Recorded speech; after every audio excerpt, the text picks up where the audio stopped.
ఇటువంటి సిచ్యువేషన్స్‌లో పేరెంట్స్ అనేది పీడియాట్రిషియన్‌ని కన్సల్ట్ అవ్వాలి. హ్మ్. అండ్ కొందరు ఏంటి అనంటే సెల్ఫ్ ట్రీట్మెంట్ చేసుకుంటా మెడికేషన్ ఉంటారు. Treatment correct. చేసుకుంటూ ఉంటారు. అది ఎంతవరకు కరెక్ట్. కరెక్ట్ అంటారు? ఇది చాలా ముఖ్యమైన ప్రశ్న. దీనికి మీ ఛానల్ ద్వారా నేను అందరూ పేరెంట్స్‌కి ఇచ్చే మనవి ఏంటంటే, పిల్లల విషయంలో అసలు అశ్రద్ధ చేయడానికి వీల్లేదు. హ్మ్.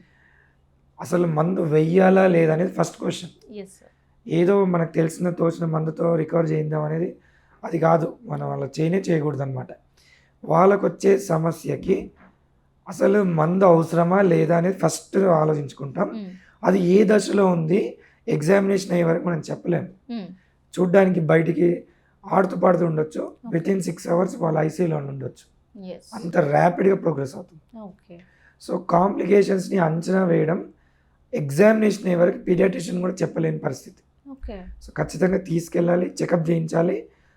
సింపుల్ కోల్డ్, కాఫ్, జలుబు దగ్గున్నా హ్మ్. లంగ్స్‌లో నిమోనియా ఉందా లేదా మనకెలా తెలిసేది? ఎగ్జామినేషన్ చేస్తేనే తెలిసేది. అవును. సో, పీడియాట్రిషియన్‌ని విజిట్ చేయడం, అసలు మందు అవసరం లేదు, మీ వాడు బాగున్నాడని ఒక స్టేట్మెంట్ తెలుసుకోవడం కూడా ముఖ్యమే.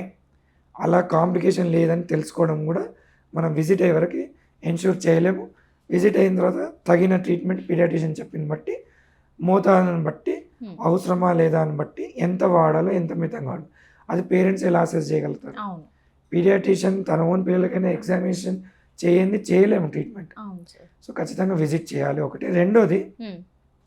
అసలు ఎప్పుడు చేయాలని కాదు. చిన్న డౌట్ వచ్చినా వెళ్ళడం మంచిది. ఓకే. సింపుల్ రన్నింగ్ నోస్ మొదలు హ్మ్.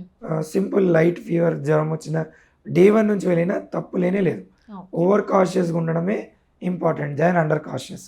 అది అతి జాగ్రత్త అయిన పిల్లల్లో తీసుకోవడమే మంచిది. చాలా సందర్భంలో చూసాం. ఏం కాదులే అని చెప్పి ఒక 6 అవర్స్ ఆలస్యంగా వాళ్ళు ఆ రోజు రాకుండా ఉండి కాంప్లికేషన్స్ బారిన పడి పిల్లలు మరణం బారిన పడిన వాళ్ళు కూడా చాలామంది ఉన్నారు. అవును సార్. సో, ఖచ్చితంగా రిస్క్ తీసుకోవద్దు. ఓకే.